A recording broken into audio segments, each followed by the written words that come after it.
안녕하세요. 김석일 목사와 함께하는 GTS 말씀 묵상 시간입니다. 제 3주째의 오늘 4일째 묵상입니다. 4일과 5일은 관계에 대한 묵상입니다. 우리가 창세기 1장 27절로 31절 기억하고 계시죠? 하나님이 사람을 만드실 때 너희는 이렇게 살아야 행복하다. 그래서 질서를 만들어 주셨죠. 창세기 3장에서 인간이 범죄하면서 이 질서가 다 깨진 거거든요. 예수님께서 십자가에 죽으신 것은 관계를 다시 회복하기 위해서입니다. 우리가 성공해야 될 관계 4가지입니다. 첫째는 창세기 1장 27절 속에 2개 들어있어요. 하나님과 나와의 관계, 하나님 형상대로 만들어졌으니까요. 내 영과 하나님의 영이 하나 되는 것. 두 번째는 내 안에 있는 나와 나 자신의 관계예요. 얼마나 나를 존중하고 나를 발전시켜주고 개발해주고 나를 인정해주고. 그리고 창세기 1장 28절에 2가지 관계가 있죠. 가족, 생육, 번성, 충만, 이웃, 사랑과의 관계, 그 다음에 만물, 환경과의 관계죠. 이 4가지 관계가 잘 되면 29절에 열매를 맺고 31절에 하나님 보시기에 아주 좋은 세상이 되는 것이죠. 문제가 있다. 남 너무 힘들다. 가만 놓고 보면 4가지 중에 어떤 관계 하나가 깨져 있기 때문에 그런 것이죠. 신앙도 삶의 성공도 다 관계를 잘 갖는 데 있습니다. 자, 4번째 날은 오늘은 하나님과의 관계를 잘 갖기 위한 묵상의 훈련이에요. 하나님과의 관계 잘 갖기 위해서 4가지 과정 말씀드렸죠. 첫째는 하나님을 내가 인정하고 예수님 영접하고 믿는 거고, 두 번째는 그분이 항상 같이 계시다는 걸 인정하는 거고, 세 번째는 소통이에요. 주님 어떻게 할까요? 주님이라면 어떻게 하시겠어요? 4번째는 주님이 응답을 주시잖아요. 그 다음에 주님 응답을 주십니다. 응답에 반응하는 거죠. 그래서 말씀을 통해서 응답을 주시기도 하고, 감동을 통해 주시기도 하고, 어떤 느낌이나 깨달음이나 확신이나 또 환경을 통해서 다양하게 주님은 응답을 주세요. 그 응답에 내가 이제 순종하기도 하고 당당하게 살기도 하고 반응하는 거죠. 자, 오늘 4째 날 하나님과의 관계, 좋은 관계 만들어 보시기 바랍니다. 자, 그럼 오늘 묵상 본문 말씀 먼저 읽어보도록 하겠습니다. 자, 마태복음 26장 17절로 30절입니다. 다 같이 읽죠. 무교절의 첫날에 제자들이 예수께 나와서 이르되 유월절 음식 잡수실 것을 우리가 어디서 준비하기를 원하시나이까? 이르시되 성한 아무에게 가서 이르되 선생님 말씀이 내 때가 가까이 왔으니 내 제자들과 함께 유월절을 내 집에서 지키겠다 하시더라 하라 하시니 제자들이 예수께서 시키신 대로 하여 유월절을 준비하였더라. 저물 때 예수께서 12 제자와 함께 앉으셨더니 그들이 먹을 때 이르시되 내가 진실로 너희에게 이르노니 너희 중에 한 사람이 나를 팔리라 하시니 그들이 몹시 근심하여 각각 여짜오되 주여 나는 아니죠. 대답하여 이르시되 나와 함께 그릇 속에 손을 넣는 그가 나를 팔리라. 인자는 자기에 대하여 기록된 대로 가거니와 인자를 파는 그 사람에게는 화가 있으리로다. 그 사람은 차라리 태어나지 아니하였더라면 제게 좋을 뻔하였느니라. 예수를 파는 유다가 대답하여 이르되 랍비여 나는 아니죠. 대답하시되 네가 말하였도다 하시니라. 그들이 먹을 때 예수께서 떡을 가지사 축복하시고 떼어 제자들에게 주시며 이르시되 받아서 먹으라. 이것은 내 몸이라 하시고 또 잔을 가지사 감사기도 하시고 그들에게 주시며 이르시되 너희가 다 이것을 마시라. 이것은 죄사함을 얻게 하려고 많은 사람을 위하여 흘리는 바 나의 피 곧 언약의 피니라. 그러나 너희에게 이르노니 내가 포도나무에서 난 것을 이제부터 내 아버지의 나라에서 새 것으로 너희와 함께 마시는 그날까지 마시지 아니하리라 하시니라. 이에 그들이 찬미하고 감람산으로 나아가니라. 아멘. 우리가 묵상하실 때는 3가지 방법으로 묵상한다고 말씀드렸어요. 첫 번째는 이렇게 본문을 쭉 읽으면서 본문을 읽어보면서 내가 깨달아지고 느끼고 하는 이런 것들이 있습니다. 우리는 이것을 흐르는 물을 마시는 것이다. 이렇게 이야기를 하고 있죠. 네, 흐르는 물을 마시는 거. 네. 자, 그 다음에 또 하나는 그냥 읽어도 잘 감동이 안 올 때가 있죠. 이때는 단어 하나하나 그리고 문장 한 문장을 좀 더 깊이 들여다보고 질문을 앞에다 놓고 그러면서 깊이 생각을 하면 그 땅속에 깊이 파묻혀 있는 샘물이 솟구쳐 오듯이 감동과 깨달음이 오게 됩니다.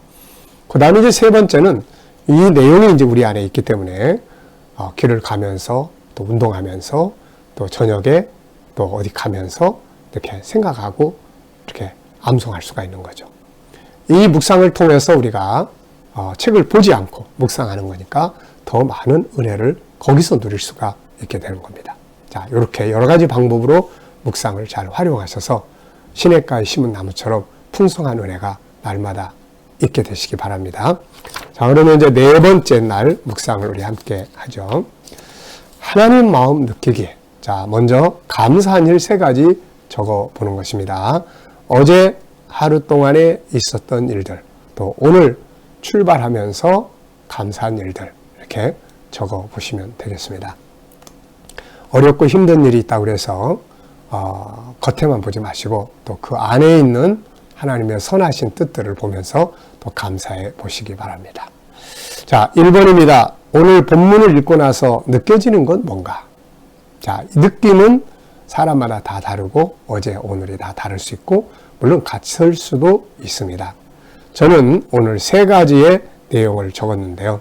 첫째는 내 때가 가까이 왔다. 이런 말씀이 나와요. 18절에 보면 내 때가 가까이 왔다. 때. 이게 마음에 와서 닿습니다. 내 때. 예수님은 때를 따라서 때를 알고 일을 하신 분이에요. 때를 알고. 죽어야 될 때를 아셨고 일을 해야 될 때를 아셨고. 네. 그래서 이게 참 중요한 것 같아요. 네, 저는 이런 생각을 좀 해봤어요. 나는 이때에 무엇을 해야 되는가?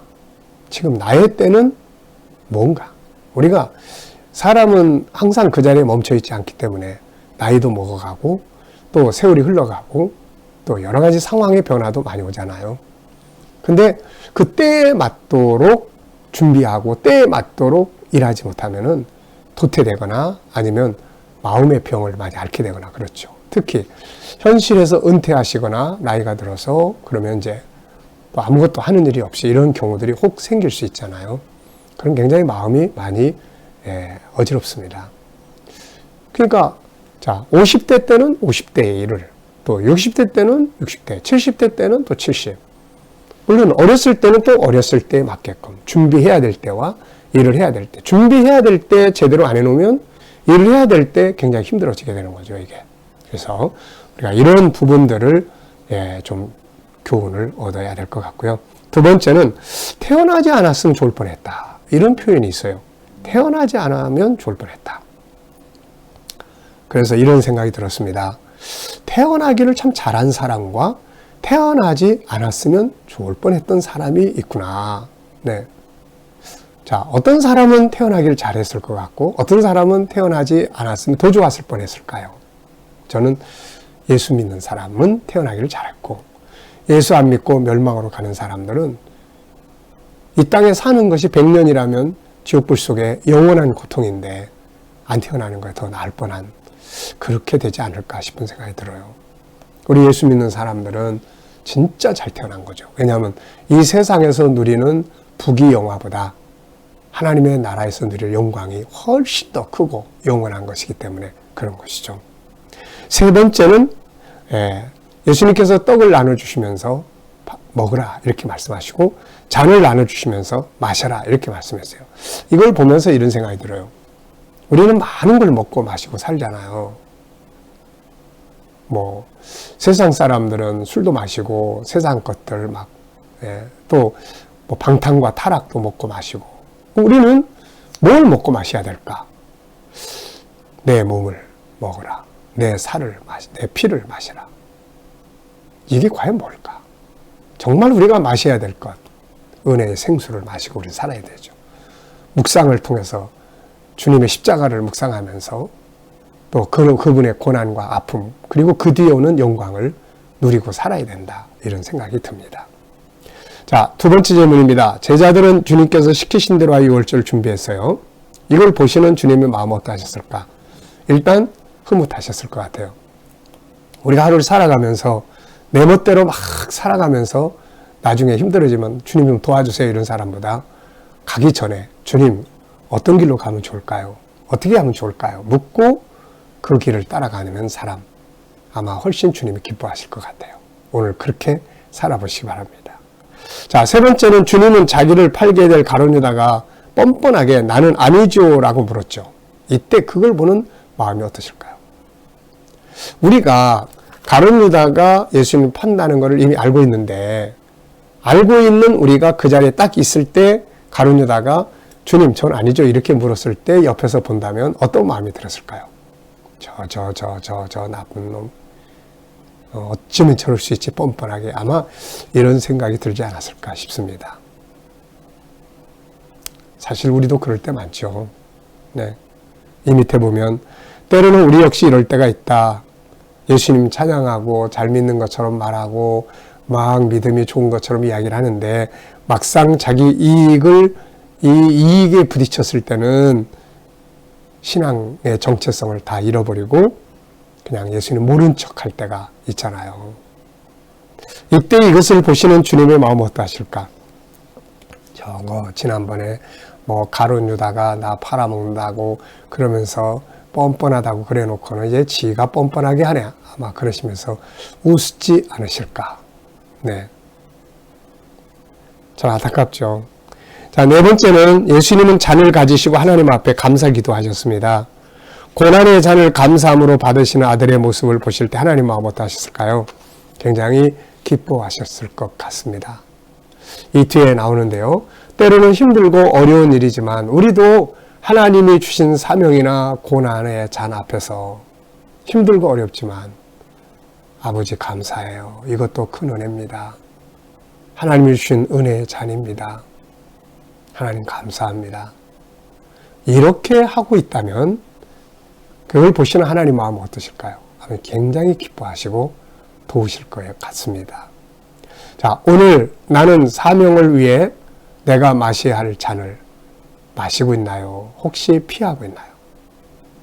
바빠서 힘들어서 한 잔 그만 쉴래요? 하나님께서 마시라고 주신 잔인데 난 안 마셔. 장애빈인가요? 네. 그게 한 토막 떠오르네요. 방송에서 장희빈이죠. 장희빈.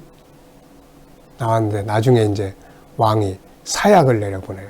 탁 내려보냈더니 그 여인이 사발을 그냥 집어 던지면서 내가 왜 이걸 마시냐 그러면서 내던지는 이런 장면이 떠오르네요. 충신들을 보면은 사약을 딱 내리잖아요. 죽음의 길인데 왕이 있는 쪽을 향해서 절을 하고 그것을 받아 마시고 죽는 이런 장면도 또 있어요. 예수님은 십자가의 잔을 아버지께로부터 받았는데 감사함으로 받아들였습니다. 오늘 우리도 때로는 좀 힘들고 어려움이 있어도 하나님이 내게 주신 잔이라면 감사하게 받아들일 수 있는 그런 마음을 우리가 가져야 되지 않을까. 물론 쉽지 않죠. 그러나 그것이 다음에 오른 영광을 얻게 되는 길이 되기도 하는 것이죠. 자, 오늘은 다섯 번째 주님을 좀 더 의식하며 사는 날입니다. 어떤 일을 하면서 예수님이 보고 어떻게 생각하실까? 주님 보셨죠? 네, 주님을 의식하면서 살아보시고 또 주님 어떻게 할까요를 오늘 또 많이 물어보시기 바랍니다. 그리고 응답을 경험하는 그런 주님과 함께 사는 삶이 되시기 바랍니다. 자, 본문을 정리하면서 암송하고 싶은 내용, 본문의 구조 365. 네, 3은 제자들이 만찬 준비를 위해 예수님께 묻는 이야기. 6은 만찬 석상에서 예수님이 제자들과 나눈 이야기. 5는 예수님이 떡과 잔을 나누어 주시면서 아버지 나라에서 마시게 될 새로운 약속을 주신 내용입니다. 이게 길거든 그 중에서 한두 구절이라도 외우고 싶은 거 체크해서 외워보시기 바랍니다. 자, 질문 2개, 질문 많이 만드는 연습 많이 하시기 바랍니다. 질문을 많이 하면 발전과 변화를 많이 가져올 수가 있어요. 자, 첫째 질문은 주님은 그의 때가 있고 그의 때를 알고 일하셨는데 나는 나의 때를 얼마만큼 알고 있는가? 나는 나의 때. 물론 저도 나름대로는 이렇게 생각도 하고 그 때에 맞도록 일하려고 노력도 해왔습니다만은 참 이게 중요한 것 같아요. 지금 내가 일하지만 앞으로 10년 뒤에 그때는 내가 어떻게 일할 것인가? 그때를 내다보고 준비할 수 있는 이런 것들이 필요한 것 같아요. 두 번째는 주님의 살과 피를 먹고 마시기 위해서 내가 할 일은 뭔가? 주님의 살과 피를 먹고 마시는 것. 믿음으로 받아들이는 것도 있을 것 같고, 말씀 묵상도, 또 주님의 십자가 묵상도, 또 그분의 이름으로 주어진 사명의 역사도, 때로는 희생하고 힘들지만 따라가는 그 길도, 다 이게 그의 피와 살을 먹고 마시는 일이라 이렇게 생각이 듭니다. 자, 오늘은 하루 동안 살아가면서 주님을 좀 더 의식하고 주님과 좀 더 좋은 관계 속에서 또 묻고 응답받고 그리고 살아가는 행복한 복된 날이 됐으면 합니다. 자, 묵상과 함께 좋은 하루 되시기 바랍니다. 기도하고 마치겠습니다. 주님 감사합니다. 오늘도 또 귀한 묵상으로 함께 출발하게 하심을 감사합니다. 주신 말씀들 잘 기억해서 살아가게 하시고 복되게 하여 주옵소서. 오늘도 우리 자녀들과 또 친척들, 이웃들, 동료들 중에 믿지 않는 자들 다 주께로 돌아오게 해 주시고 우리 자녀들과 성도들 믿음 안에 살아가는 모든 식구들 살아가는 현장마다 함께하여 주셔서 코로나 바이러스로부터 머리털 하나 상하지 않도록 안전하게 지켜주시고 또 저희들이 믿음으로 일하는 직장과 사업장마다 형통하게 하시며 새로운 일터를 찾고 있는 성도들에게는 또 좋은 직장들을 만나게 하여 주옵소서. 주님 치료받는 성도들에게는 모든 질병에서 자유하게 하시고 특히 몸 안에 있는 그런 모든 암세포나 이런 것들이 다 소멸되는 기적의 역사들이 있게 하여 주시옵소서. 주님이 나라와 민족을 붙들어 주시고 또 이 나라에서 코로나 바이러스가 속히 소멸되고 또 이 나라의 지도자들이 나라를 잘 이끌어가도록 지혜와 총명을 더하여 주시옵소서. 주님 세계 곳곳에서 수고하는 선교사님들에게 함께하여 주시고 또 이 세계에서도 코로나가 속히 사라지게 하셔서 닫혀있는 선교문들이 활짝활짝 열려지게 하여 주옵소서. 이슬람권, 힌두권, 불교권, 공산권에서 핍박받는 성도들 교회 지켜주시고 저희들 끝까지 승리하도록 은혜 베풀어 주시옵소서. 감사하며 예수님의 이름으로 기도하옵나이다. 아멘.